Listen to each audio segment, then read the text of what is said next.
Okay, thanks, Joyce. Welcome to our Meet the Experts Film Composers panel. We're here with Natalie Holt from Herself, Aska Matsumiya from I'm Your Woman, Branford Marsalis from Ma Rainey's Black Bottom, and Daniel Pemberton from The Trial of the Chicago 7. Thank you all for being here. So when you guys join a project, what's the deciding factor for you guys? Is it just reading the script or like talking to the director, watching scenes? Or does music just like come to you sometimes, like during those discussions, and you just have to join, like Aska, for you with this film?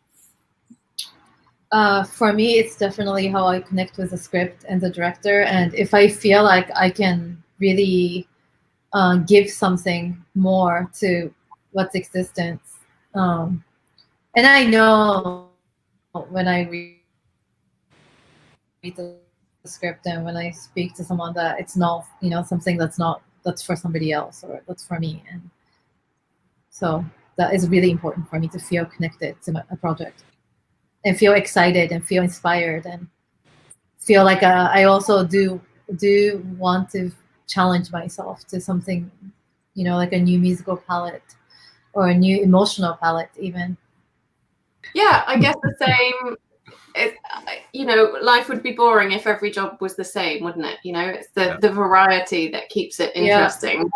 Yeah. And creating a different palette, like using different instruments, maybe challenging yourself using instruments that you haven't worked with before. That's the kind of thing that makes me interested in a project. And a director as well, having a collaboration and someone who's really interesting to work with, who kind of brings out a different side of your musical personality. That's always great as well. Yeah, I mean, I think a project for me, like, it's always, first of all, will I be able to do something interesting on this project? Do they want something new and different, or do they just want sort of generic film music? Is a really big factor for me early on, and you can work that out with the director, like what having a chat with them or what their vision is for it. Then also just a great script, like script to Chicago 7 is like phenomenal. But I would have I knew it was going to be phenomenal because it's like Aaron Sorkin's scripts are always great, and he sent it to me. I just sat on it for ages because I didn't want to read it straight away because I was like, this is going to be really good. This is a real treat. So I want that moment of sitting down and really like enjoying the script. And so I hadn't read it for quite a while because I was like, I'm going to do it anyway because I really like Aaron. Like, I like working with him. And I spoke to my agent. He's like, you've read the script? And I'm like, no, I'm waiting for the right moment. I want to get in the right headspace. And he's like, have you told Aaron this? And I'm like, no. He's like read that script, tell Aaron. So I read the script, and the script's brilliant. I was just like, oh, okay, I'll go and read it. And it's really weird because his stuff's so good. But he's still like got that kind of like, he's not sure, are you going to want to do this movie? And I'm like, of course I want to do your movie. So it's really nice having that relationship with the director as well, where you're always excited about doing something with them because you're kind of a fan of their work anyway. So you're always like, what are they going to do next? And can I play on the same project, please? Well, for me, I have this other job that I do where I travel a lot and play. So I'm kind of like wild if anybody calls and asks me to do it. And because you guys are composers and you do it a lot more than me and a lot better than me. So anytime I get a chance to do one, I'm already intrigued. And the more different it is, the more I'm into it. But, this has just been a blast for me. The last year has been a lot of fun. When are you performing? We're during COVID, baby. So you're not going to performing anywhere. Gosh, I can't. I would love to see you perform. I am dying to see live music. It'll be back. Where are you living now? Well, right now I'm in Hawaii. Okay. Yeah. We never play there. It's too happy. But I live in LA normally. Okay. I live in LA. Well, yes. when we play, I'll reach out to your folks and make sure that you guys come to the concert. Oh my gosh. I can't wait. All concerts in the meantime. So. Oh my gosh, there's no concerts for a while, but I figure by the summertime things are going to start kicking in again. It's looking good. It's looking good. So has there ever been a time where you and the director just really disagreed on a cue or a piece of music, and you really have to fought for it to stay in the movie? Branford, you and George had some disagreements. He had some requests for this movie. So, well, George, we fight all the time, and it's fine. I mean, we actually, he's from Kentucky and I'm from Louisiana, so we're from the same geographic region, and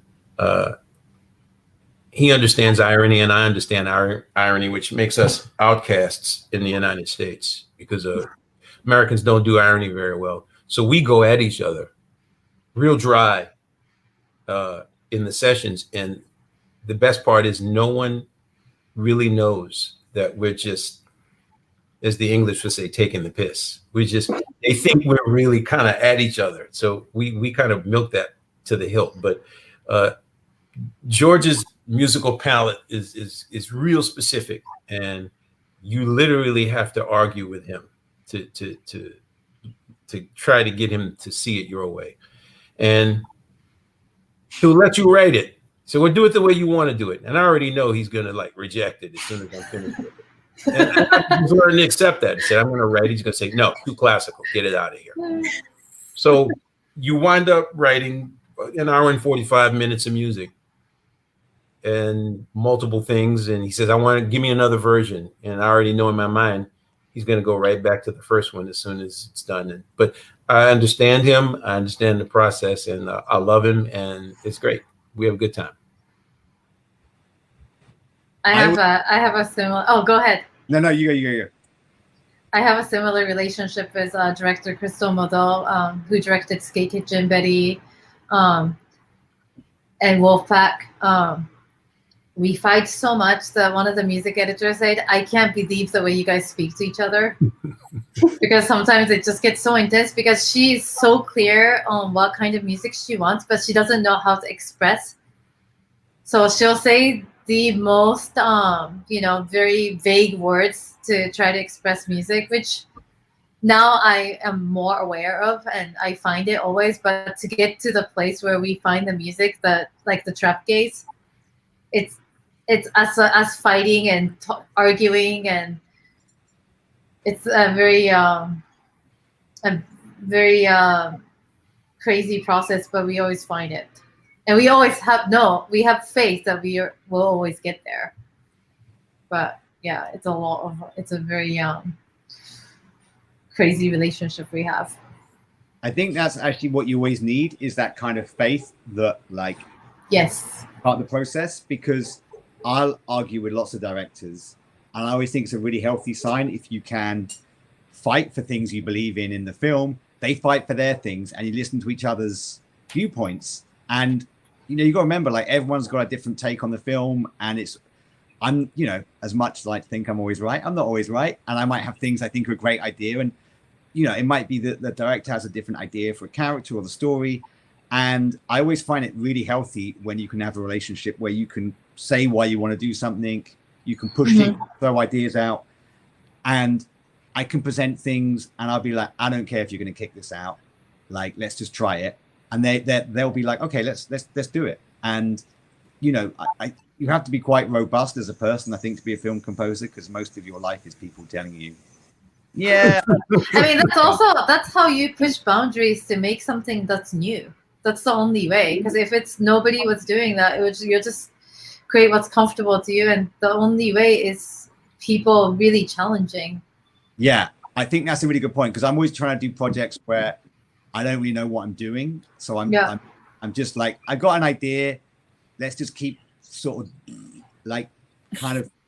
doing something to this film until it feels different.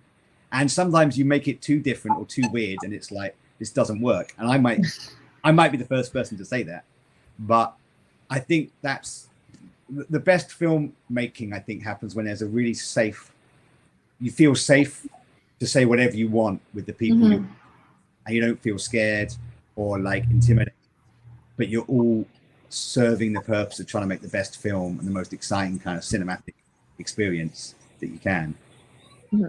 yeah, you're servicing the needs of the film, and it's a creative challenge for everyone. I think, like, even if like it's the director's, has the final say. But Natalie, what about you?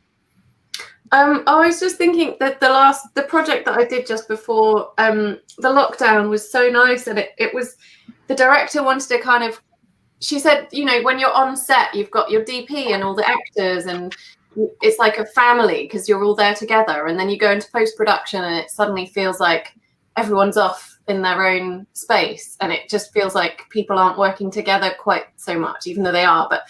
And she was really insistent on bringing like myself, the editor, and the sound designer together as much as possible. And it was really interesting. Like, the editor would just recut some of the scenes around the music that I'd done, or he'd be like, oh, I've kind of taken this piece and I cut it in half, and then I was kind of inspired by what he was doing and taking things that the sound designer had done, and we got to kind of carry on doing that into the dub, it was a Netflix movie, and it's coming out next year, and it was so exciting to work that way, like feel properly like the post-production was a team rather than individuals in their own rooms.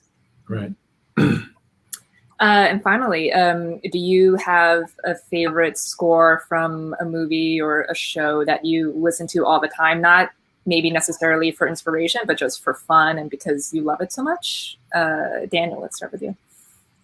Yeah, I got like tons of. I mean, like, how long you got? You want to be? Tell me your playlist. Right? But I can say what I really dig at the moment. Like, I've been digging it for ages, but I just pulled it out. Is it's a composer called Christabel Tapia de Veer, who did a score called Utopia, the original UK series, and it's just so like out there and groundbreaking. It makes me really depressed because it's really, really good.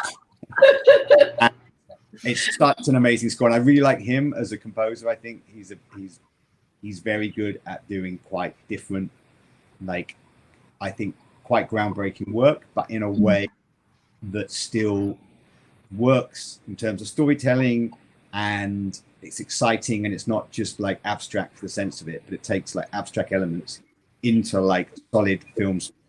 So he's very exciting. And then there's, to be honest, zillions of other composers, but like we don't have 2 hours for me to go through my Spotify list, so I'll shut up. Yeah, just post your Spotify Wrapped when we're done with this. So.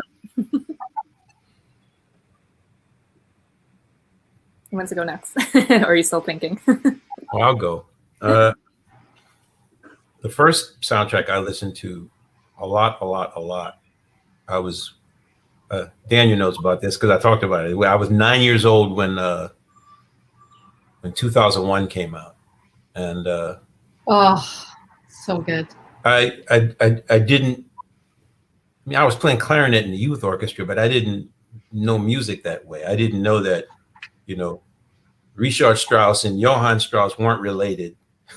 And I didn't realize that there was just 3 different composers, and Kubrick, who clearly had a really good ear for music, had compiled all of this sound. And my mother took me to the theater, and she was like, what the hell is this thing you made me go to? She didn't get it at all.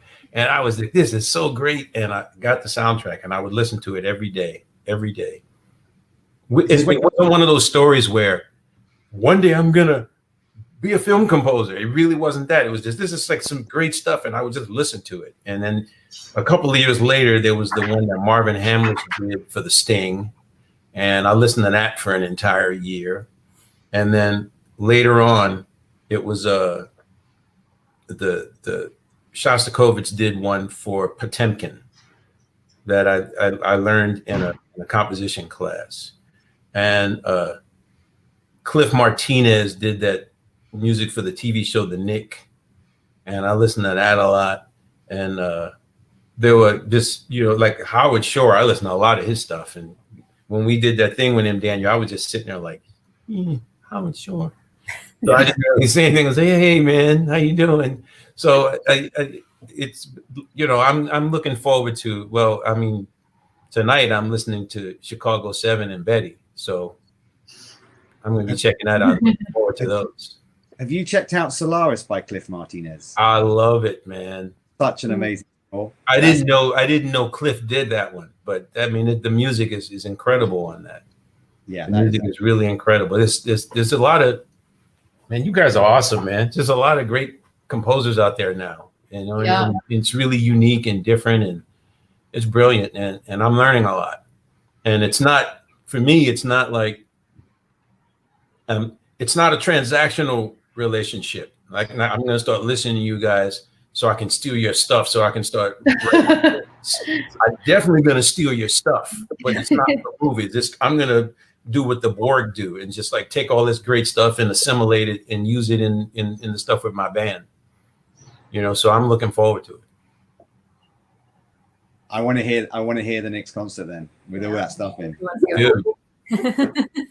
It has to marinate, you know what I mean? It takes a little while. By the time we start playing concerts again, yeah, it'll be in there. It'll be in there. Natalie, what about you? You have a favorite go-to score?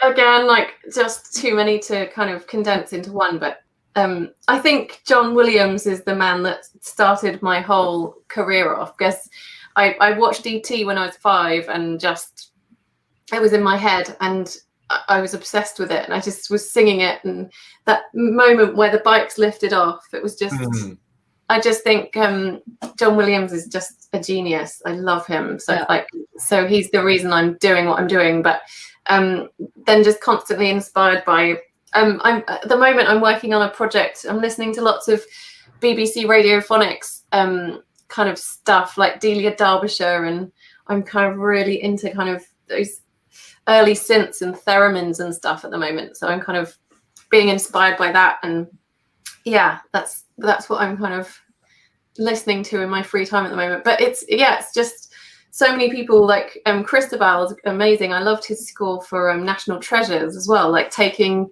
was kind of like Bach piano, but done in a kind of really mechanical, weird way, and like different recording techniques and stuff that he used for that. So yeah, lots of, too many to say. Very eclectic palette. So, Aska, what about you? I mean, I have to agree with Natalie. I also do. I have a 4-year-old stepson, and we listen to Jurassic Park's theme all the time. He hasn't even seen the movie ever. And without seeing the movie, you're there because his musical ability of writing melody, it takes you there. His storytelling of his melodies are just so incredible. And it's, that's something that like I always try to, achieve, is like when I write the score, I think if they just listen to the music, can I take them there in the same place that takes you there when you watch the footage? But I also do love like Johnny Greenwood and Ryuichi Sakamoto and lots of amazing artists who I love the mixture of their sound palette, like a very unique sound palette, and also melodies. But I love melodies. So, but I guess like most recently I listened to. Do you guys know the artist Oneotrix Point Never? Yeah. No. Yeah, because that Uncut Gem score is like. Oh yeah, sorry. Yeah, but his new album that just came out is. I've been really inspired by that on this trip. Yeah, well, guys, it was great speaking with you. Thank you so much for your time, and congratulations on all of your projects and music. Thank you, Joyce. Thank you. Nice to meet you, Natalie and Aska. It's great. Nice to meet you. Great to meet you guys too.